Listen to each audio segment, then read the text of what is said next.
ಸ್ನೇಹಿತರೆ, ಕೇಳ ಕಾದಂಬರಿಗೆ ಆತ್ಮೀಯವಾದ ಸ್ವಾಗತ. ನಮ್ಮ ಚಾನಲನ್ನು ಸಬ್ಸ್ಕ್ರೈಬ್ ಮಾಡಿಕೊಳ್ಳಿ ಮತ್ತು ಕಾದಂಬರಿಗಳನ್ನು ಕೇಳಿ ಆನಂದಿಸಿ. ಈಗ ಕೇಳಿ ಮಲೆಗಳಲ್ಲಿ ಮದುಮಗಳು. ಗುತ್ತಿ ತಾನು ಉಂಡು ತನ್ನ ನಾಯಿಗೆ ಸಾಕಷ್ಟನ್ನು ಹಾಕಿ ಮುಂಚೆ ಕಡೆಯ ಮುರುವಿನ ಒಲೆಯ ಬಳಿಗೆ ಬರುವಷ್ಟರಲ್ಲಿಯೇ ಸಿತೂರು ತಿಮ್ಮನಾಯ್ಕನು ಜಗಲಿಯ ಮೇಲೆ ಮಲಗಿಬಿಟ್ಟಿದ್ದನು. ಶೇಷನಾಯ್ಕನು ಒಳಗೆ ಕಾಡಿಯೊಡನೆ ಗುಣಗುಣನೆ ಮಾತನಾಡುತ್ತಿದ್ದುದು ಕೇಳಿಬರುತ್ತಿತ್ತು. ಬಾಯಿಗೆ ಹಾಕಿಕೊಂಡ ಮೇಲೆ ಆರಲು ಹರಡಿದ್ದ ತನ್ನ ಕಂಬಳಿಯನ್ನೇ ಸುತ್ತಿಕೊಂಡು ಒಲೆಗೆ ತುಸು ದೂರದಲ್ಲಿ ಬೆಂಕಿಯ ಶಾಖ ಆಪ್ಯಾಯಮಾನವಾಗುವಷ್ಟು ಹತ್ತಿರದಲ್ಲಿ ಗುತ್ತಿ ಮಲಗಿಕೊಂಡನು. ಹಗಲೆಲ್ಲ ಗದ್ದೆಯುತ್ತು.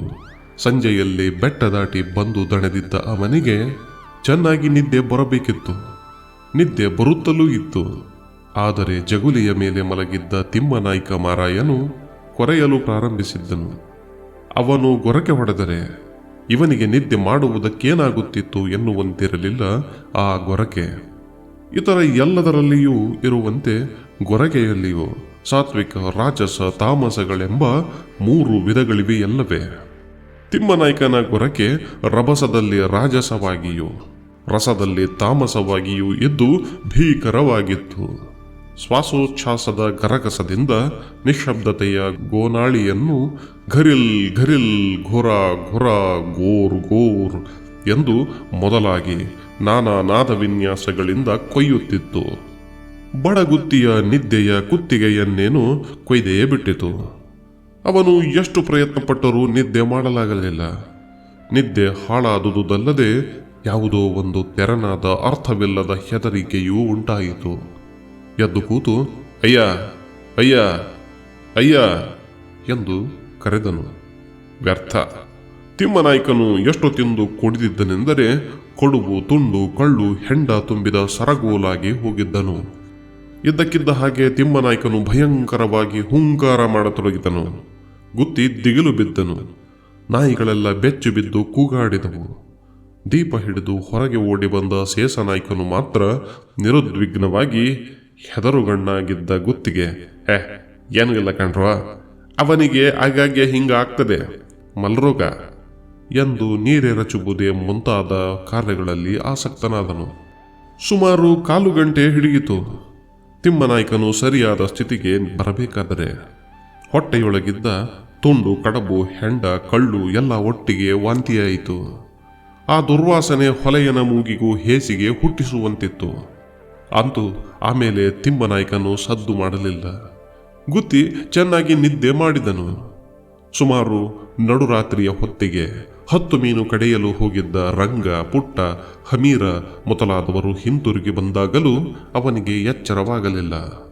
ಶೇಷನಾಯ್ಕನ ಮಗ ಹಮೀರ ನಾಯ್ಕನು ಗುತ್ತಿ ಮಲಗಿದ್ದುದನ್ನು ಕಂಡು, ಮಲಗಿದ್ರೆ ಮಲಗಬೇಕು ಹೀಗೆ, ಒನಕೆ ತುಂಡು ಬಿದ್ದ ಹಾಗೆ ಎಂದನು. 2ನೇ ಸಲ ಕೋಳಿ ಕೂಗುವ ಹೊತ್ತಿಗೆ ಗುತ್ತಿಗೆ ಎಚ್ಚರವಾಯಿತು. ಸ್ವಲ್ಪ ಚಳಿಯೂ ಆಯಿತು. ಕಂಬಳಿಯನ್ನ ಮತ್ತಷ್ಟು ಬಲವಾಗಿ ಮೈಗೆ ಸುತ್ತಿ ಹೊದೆದು ಮುದುರಿ ಕೊಂಡು ಬಿಟ್ಟುಕೊಂಡೇ ಮಲಗಿದನು.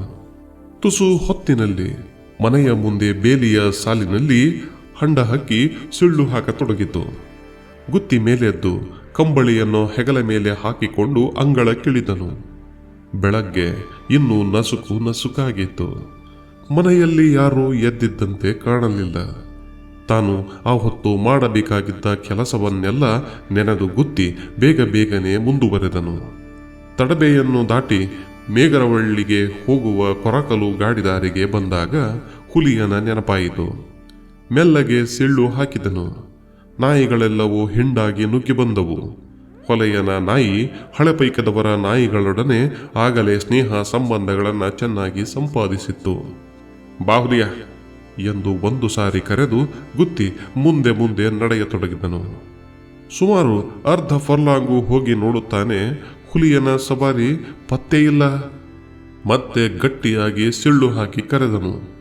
ಹುಲಿಯ ದೂರದಿಂದ ಓಡಿ ಬಂತು. ಬೇರೆ ಯಾವ ನಾಯಿಯೂ ಜೊತೆಗೆ ಬರಲಿಲ್ಲ. ಹುಲಿಯ ಮರಳಿ ಮರಳಿ ಹಿಂದಕ್ಕೆ ತಿರುಗಿ ನೋಡುತ್ತಿತ್ತು. ಅದನ್ನು ಕಂಡ ಗುತ್ತಿ, ನಿನ್ನ ಹುಲಿ ಹಿಡಿಯ, ಹಡಬೆ ಗುಟ್ಟಿದ್ದಕ್ಕೆ ಹೋದಲ್ಲಿ ತನಕ ಬಾಲ ಮೂಸೋದೆ ಎಂದು ಥು ನಿನ್ನ ಎಂದು ಉಗಿದನು. ಹುಲಿಯನಿಗೆ ಎಲ್ಲಿಯಾದರೂ ತನ್ನ ಯಜಮಾನನ ಮನಸ್ಸು ಗೊತ್ತಾಗಿದ್ದರೆ ಎಂತಹ ಪ್ರತ್ಯುತ್ತರ ಕೊಡಬಹುದಾಗಿತ್ತು. ಯಾಕಂದರೆ ಗುತ್ತಿ ಯಾವ ಉದ್ದೇಶದ ಸಾಧನೆಗಾಗಿ ಸಿಂಭಾವಿಯಿಂದ ಹೊರಟಿದ್ದಾನೋ ಆ ಉದ್ದೇಶವು ಬೇಟವೇ ಆಗಿತ್ತು. ಬೆಟ್ಟಳ್ಳಿ ಕಲ್ಲಯ್ಯ ಗೌಡರ ಜೀತದಾಳು ಹೊಲೆಯರ ದೊಡ್ಡ ಬೀರನ ಮಗಳು ತಿಮ್ಮಿಯನ್ನು ಹೇಗಾದರೂ ಮಾಡಿ ಹಾರಿಸಿಕೊಂಡು ಬರುವುದಕ್ಕೆ ಹೊರಟಿದ್ದ ಗುತ್ತಿ ಬೇಗ ಬೇಗನೆ ನಡೆಯತೊಡಗಿದನು. ಮುಂದಿನ ಸಾಹಸದ ಯೋಚನೆಯಲ್ಲೇ ನಟ್ಟ ಮನಸ್ಕನಾಗಿ ಸಾಗುತ್ತಿದ್ದ ಅವನು ಹುಲಿಯ ಹಿಂತಿರುಗಿ ಪರಾರಿಯಾದುದನ್ನು ಗಮನಿಸಲಿಲ್ಲ. ಹೋದ ರಾತ್ರಿ ಹೊಯ್ದ ಮಳೆಯಿಂದ ತಣ್ಣಗಾಗಿದ್ದ ಕಾಡಿನ ತಂಪುಗಾಳಿಯಲ್ಲಿ ಗುತ್ತಿ ಚಟುವಟಿಕೆಯಾಗಿ ಸಾಗಿದನು. ಹಾದಿಯಲ್ಲಿ ಒಂದು ಕಡೆ ಹಂದಿಯ ಹಿಂಡು ಉತ್ತುತ್ತಿದ್ದುದನ್ನು ಕಂಡಾಗಲೇ ಅವನಿಗೆ ಹುಲಿಯನ ನೆನಪಾಗಿ ಕೂಗಿದನು. ನಿಶ್ಶಬ್ದವಾದ ಕಾಡಿನಲ್ಲಿ ಆ ಕೂಗು ಮೊಳಗಿತು. ನಾಯಿಯು ಎಲ್ಲಿಯೂ ಕಾಣಿಸಲಿಲ್ಲ. ಲಕ್ಕುಂದದಿಂದ ಸುಮಾರು 2 ಮೈಲಿ ದೂರದಲ್ಲಿದ್ದ ಮೇಗರವಳ್ಳಿಗೆ ಅವನು ಮುಟ್ಟಿದಾಗ ಆಗ ತಾನೇ ಬೆಳ್ಳಗೆ ಬೆಳಕಾಗಿತ್ತು. ಮರಗಳ ನೆತ್ತಿಯಲ್ಲೇ ಎಳೆವಿಸಲು ಆಡತೊಡಗಿತ್ತು. ತೀರ್ಥಹಳ್ಳಿಯಿಂದ ಆಗುಂಬೆಗೆ ಹೋಗುವ ಹೆದ್ದಾರಿಯಲ್ಲಿದ್ದ ಮೇಗರವಳ್ಳಿ ಗುತ್ತಿಯಂಥ ಹಳ್ಳಿಗರಿಗೆ ಪೇಟೆಯಾಗಿದ್ದರೂ ನಿಜವಾಗಿಯೂ ಬರಿಯ ಕೊಂಪೆಯಾಗಿತ್ತು. ರಸ್ತೆಯ ಇಕ್ಕೆಲಗಳಲ್ಲಿದ್ದ 4-6 ಹುಲ್ಲಿನ ಮನೆಗಳು, 2-3 ಹೆಂಚಿನ ಮನೆಗಳು ಆ ಪೇಟೆಗೆ ಪರಮಾವಧಿ. ಜನಸಂಖ್ಯೆ 2-3-5ಗಳಲ್ಲಿಯೇ ಮುಗಿಯುತ್ತಿತ್ತು. ಎತ್ತಿನ ಗಾಡಿಯು ದುರ್ಲಭವಾಗಿದ್ದ ಆಗಿನ ಸ್ಥಿತಿಯಲ್ಲಿ 8-9 ಮೈಲಿ ದೂರದಲ್ಲಿದ್ದ ತೀರ್ಥಹಳ್ಳಿಯನ್ನು ಖ್ಯಾತಿಯಿಂದ ಮಾತ್ರ ಅರಿತಿದ್ದ ಸುತ್ತಮುತ್ತಲ ಹಳ್ಳಿಗರಿಗೆ ಮೇಗರವಳ್ಳಿಯ ಪಟ್ಟಣವಾಗಿದ್ದುದರಲ್ಲಿ ಆಶ್ಚರ್ಯವೇನಿಲ್ಲ. ಆಗಿನ ಮೇಗರವಳ್ಳಿಯಲ್ಲಿ ಆಸ್ಪತ್ರೆ, ಸ್ಕೂಲು, ಶಾಪು, ಹೋಟೇಲು, ಮಿಲ್ಲು ಯಾವುದೂ ಇರಲಿಲ್ಲ.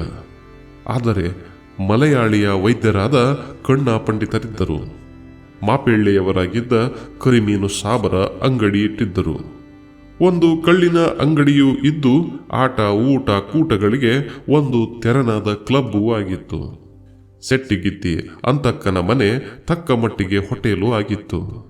ತೀರ್ಥಹಳ್ಳಿ ಆಗುಂಬೆಯ ಮುಖಾಂತರವಾಗಿ ದಕ್ಷಿಣ ಕನ್ನಡ ಜಿಲ್ಲೆಗೆ ಹೋಗು ಬರುತ್ತಿದ್ದ ವ್ಯಾಪಾರಿಗಳು, ಸೆರೆಗಾರರು, ಕೂಲಿಯಾಳುಗಳು, ಗಂಧದ ಮರಗಳನ್ನು ಸಾಗಿಸುತ್ತಿದ್ದ ಗುಪ್ತ ದಲ್ಲಾಳಿಗಳು ಮುಂತಾದವರು ಆಗಾಗ ತಂಗುತ್ತಿದ್ದುದರಿಂದ ಆ ಸ್ಥಳಕ್ಕೊಂದು ಪ್ರಾಮುಖ್ಯತೆ ಬಂದಿತ್ತು. ಗುತ್ತಿ ಅಲ್ಲಿಗೆ ಬಂದಾಗ ಸ್ವಲ್ಪ ಪ್ರತ್ಯೇಕವಾಗಿದ್ದ ಅಂತಕ್ಕ ಸೆಟ್ಟಿಯ ಹುಲ್ಲು ಮನೆಯ ಅಡಿಗೆ ಹೊಗೆ ಏಳುತ್ತಿತ್ತು. ಅದು ವಿನ ಮೇಗರವಳ್ಳಿಯಲ್ಲಿ ಮತ್ತಾವ ಎಚ್ಚರದ ಸೂಚನೆಯೂ ಕಂಡುಬರಲಿಲ್ಲ. ಆದರೂ ನೇರವಾಗಿ ಕಣ್ಣ ಪಂಡಿತರ ಮನೆಯ ಮುಂಭಾಗಕ್ಕೆ ಹೋಗಿ ಸ್ವಲ್ಪ ಹೊತ್ತು ನಿಂತು ಯೋಚನೆ ಮಾಡಿ ಕರೆದನು. ಕಣ್ಣಪ್ಪಯ್ಯ, ಕಣ್ಣಪ್ಪಯ್ಯ. ಯಾವ ಪ್ರತ್ಯುತ್ತರವೂ ಬರಲಿಲ್ಲ. ಮತ್ತೆ ಕೂಗಿ ಕರೆದನು. ಬಾಗಿಲು ತೆರೆಯದಿದ್ದರೂ ಒಳಗಡೆಯಿಂದ ಒಂದು ದನಿ ವಿದೇಶೀಯವಾದ ಕಾಕು ಸ್ವರದಿಂದ, ಅದು ಯಾರು? ಒತ್ತಾರೆ ಬಂದು ಕೂಗುವವರು ಎಂದಿತು.